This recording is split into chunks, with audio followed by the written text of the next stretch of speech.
Hello বন্ধুরা, আসসালামু আলাইকুম। সবাই কেমন আছেন? আমি রফিকুল ব্লগ থেকে চলে আসলাম। আজকে আমরা আপনাদেরকে দেখাবো ঢাকার অবস্থা। ঢাকার রাজপথ কেমন আজ 28শে জানুয়ারি 2026।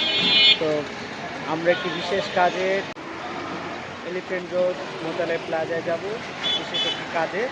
তো আপনাদেরকেও যাওয়ার পথে এই ঢাকার রাজপথ কেমন সেটা দেখানোর চেষ্টা করব। তো কথা না বাড়িয়ে আমাদের সাথেই থাকুন। Let's go.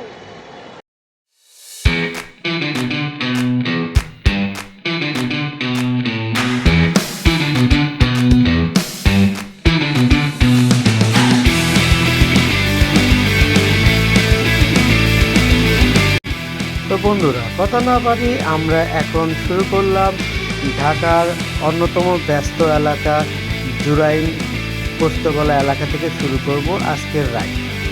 তো আমরা এখান থেকে শুরু করলাম, ঢাকার এলিফ্যান্ট রোড যাব জুরাইন রেলগেট থেকে। এই জুরাইন রেলগেট হচ্ছে একটি আদি এলাকা যা জুরাইন মৌজা নামে পরিচিত, পুরান ঢাকার অন্তর্গত। তো আমরা এখন যাচ্ছি, যাওয়ার পথে অনেক মানুষের সাথে দেখা হয়েছে, অনেক ভিড়। সেই ভিড়ের মাঝখান দিয়ে আস্তে আস্তে করে আমরা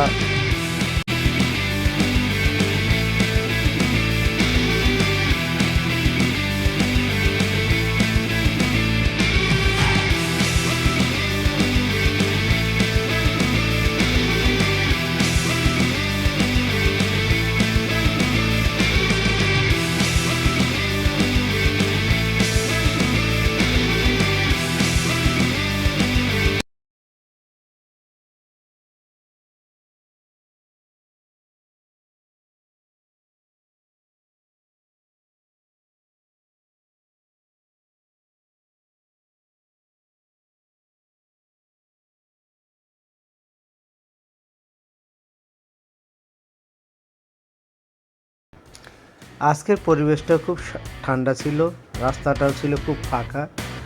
খুব ভালো লাগলো প্রথম রাইড শুরু করাতেই। যে ব্যস্ততম এলাকা থেকে আমরা বের হয়েছি, কখনো সাধারণত এরকম পরিষ্কার বা এরকম ঠান্ডা থাকে না। কাছে খুব ঠান্ডা, বের হলাম, কোনো জ্যাম নেই। দেখা যাক সামনে আমাদের একটি মোচড়, সেটা হচ্ছে ধোলাইপাড় মোচড় নামে পরিচিত। সেখানে জ্যাম আছে কিনা একটু।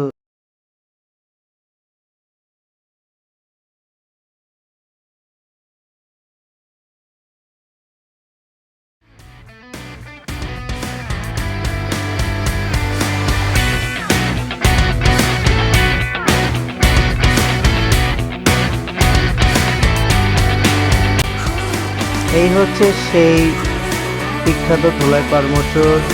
এখান থেকেই শুরু হবে গুলিস্তান ফ্লাইওভার, যেটা হানিফ ফ্লাইওভার নামে পরিচিত।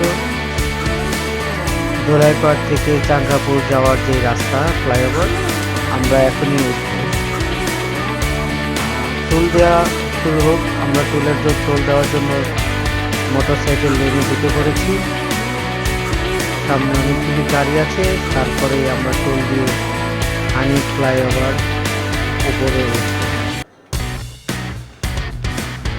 আমার পেছনে বসা নাইমকে বলার পর নাইম টোল দেওয়ার ব্যবস্থা করলো। মোটরসাইকেলের টোল হচ্ছে 10 টাকা। তো টোল পরিশোধ করে আমরা আমাদের গাড়ি আবার সামনের দিকে এগিয়ে চললো। এই হচ্ছে গুলিস্তান ফ্লাইওভার।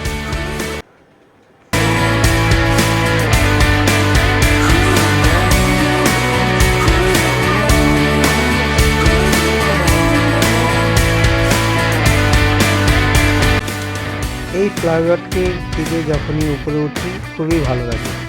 এই ব্যস্ততম শহরের যানজট দূর করার ক্ষেত্রে এই ফ্লাইওভার খুব গুরুত্বপূর্ণ ভূমিকা পালন করছে। ফ্লাইওভার উপরে উঠলে দেশের আধুনিকতার ছোঁয়া পাওয়া যায়। তো দেখতে থাকুন আমাদের গুলিস্তান ফ্লাইওভার।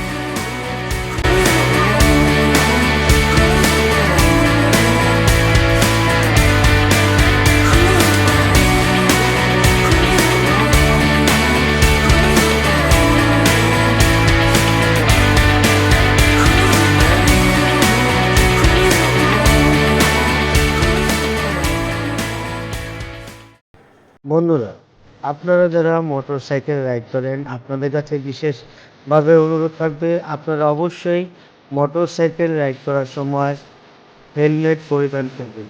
কারণ হেলমেট অতি গুরুত্বপূর্ণ একটি বিষয় হচ্ছে মোটর রাইড করার ক্ষেত্রে। এটা অনেক উপকার আসে, অনেক অনাকাঙ্ক্ষিত ঘটনা থেকে আপনাকে সেভ করবে এই হেলমেট।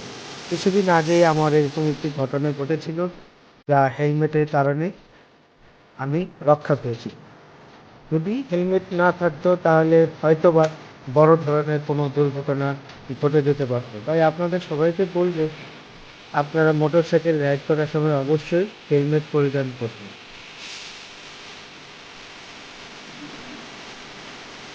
আমরা এখন চলে আসলাম সায়দাবাদ বাস স্ট্যান্ডের ভিতরে।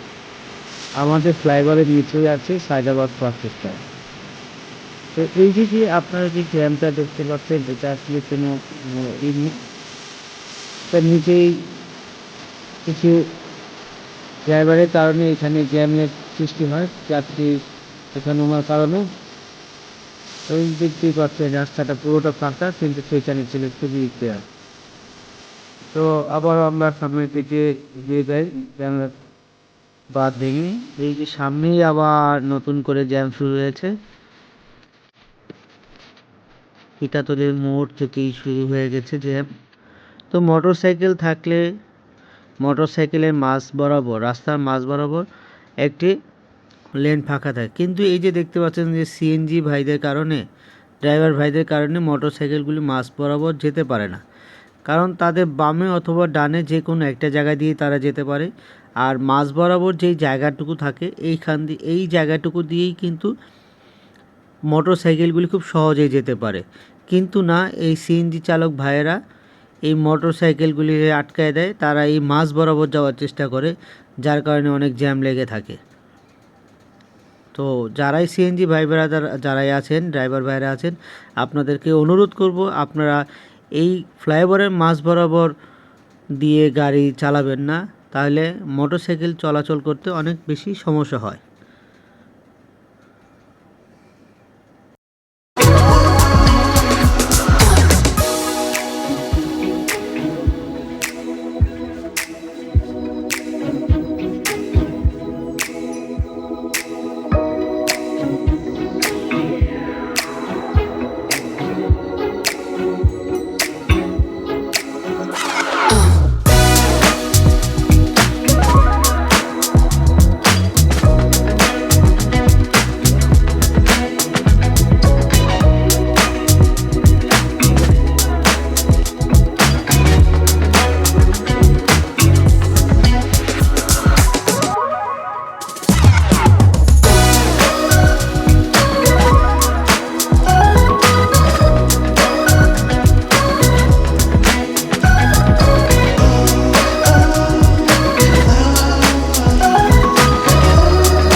আমরা এখন চলে এসেছি চাংখারপুল মোড়। এখান থেকে ডান পাশ দিয়েই ঢাকা ইউনিভার্সিটি এলাকা হয়ে আমরা নীলক্ষেত কাঁটাবন দিয়ে চলে যাব Elephant Road, Hatirpul, Motaleb plaza.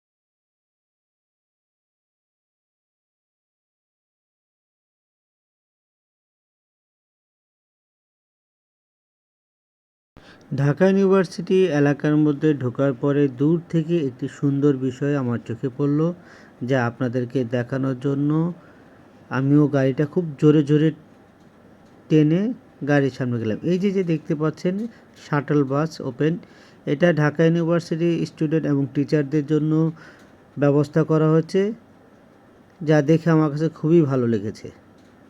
তাই আপনাদেরকে দেখানোর জন্য এই বাসটার পেছনে পেছনে আমরাও গেলাম। এই বাসটা পলাশীর মোড় থেকে ঘুরে ঘুরে বিভিন্ন ঢাকা ইউনিভার্সিটির বিভিন্ন হলগুলিতে যায়। আমার কাছে খুব ভালো লাগছে এই বাসটা দেখে। অনেকগুলি বাস দেখা গেছে এই ঢাকা ইউনিভার্সিটির এলাকার ভিতরে।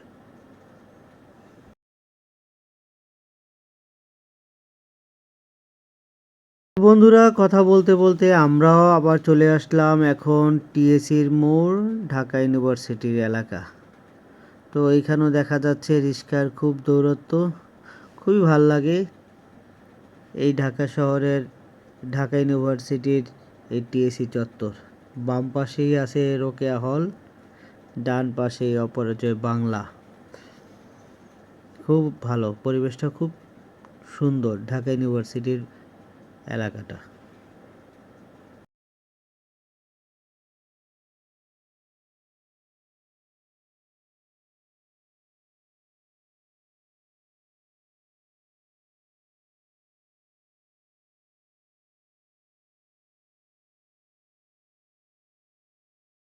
ঢাকা ইউনিভার্সিটির মাঝ বরাবর দিয়ে চলার পথে শেষে চলে আসলাম আমরা মুক্তির তোরণের পাশে। এই সামনেই আছে কাঁটাবন, ডান পাশেই আছে নীলক্ষেত। আমরা এখন নীলক্ষেতের দিকে মুভ করব, সেখান দিয়ে আমরা যাব হাতিরপুল মোতালেব প্লাজায়। যাওয়ার পথে হুট করে একটু জ্যাম পড়ে গেল। অটো রিক্সা আর রিক্সার মধ্যে, অনেক রিক্সা ঢাকা শহরে, যা আমরা অনেকেই জানি রিক্সার শহর নামে পরিচিত। রং বেরঙের অনেক ধরনের রিক্সা দেখা যায় এই ঢাকা শহরে। জ্যাম ঠেলে মেলে কাঁটাবনের কাছে আমরা চলে আসলাম। ডান পাশে হচ্ছে কাঁটাবন। এই কাঁটাবনে অনেক হস্তশিল্প জিনিসপত্র পাওয়া যায়, যা সারা বাংলাদেশে কুরিয়ার সার্ভিসের মাধ্যমে তারা দেয়। বিভিন্ন সোশ্যাল মিডিয়ার মাধ্যমেও আপনারা এদের হস্তশিল্প অর্ডার করতে পারা যায়। তো যাক, আমরা চলতেছি ঢাকা শহরের রাজপথ দেখানোর চেষ্টা করেছি, আপনারা আমাদের সাথে দেখতেছেন। তো বন্ধুরা, কথা বলতে বলতে আমরা আমাদের সেই কাঙ্ক্ষিত জায়গায় চলে এসেছি, হাতিরপুল মোতালেব প্লাজা শপিং মলের সামনেই। আর অল্প কিছুক্ষণের মধ্যেই আমরা চলে যাব। তো এই ভিডিও দেখে আপনাদের কেমন লেগেছে আপনারা আপনাদের মতামত কমেন্টসের মাধ্যমে জানিয়ে দেবেন। আর নতুন নতুন ভিডিও পেতে চাইলে অবশ্যই আমাদেরকে লাইক কমেন্টস করে সাথে থাকবেন। আর এই ভিডিওটা যদি ভালো লাগে তাহলে অবশ্যই আমি আপনাদেরকে বলবো আপনারা শেয়ার করে সবাইকে দেখার সুযোগ করে দিন। তো এই বলে আপনাদের কাছ থেকে বিদায় নিচ্ছি। সবাই ভালো থাকবেন, সুস্থ থাকবেন। আর অবশ্যই মোটরসাইকেল চালানোর সময় আপনারা হেলমেট পরিধান করবেন। এই বলে শেষ করছি। আল্লাহ হাফেজ।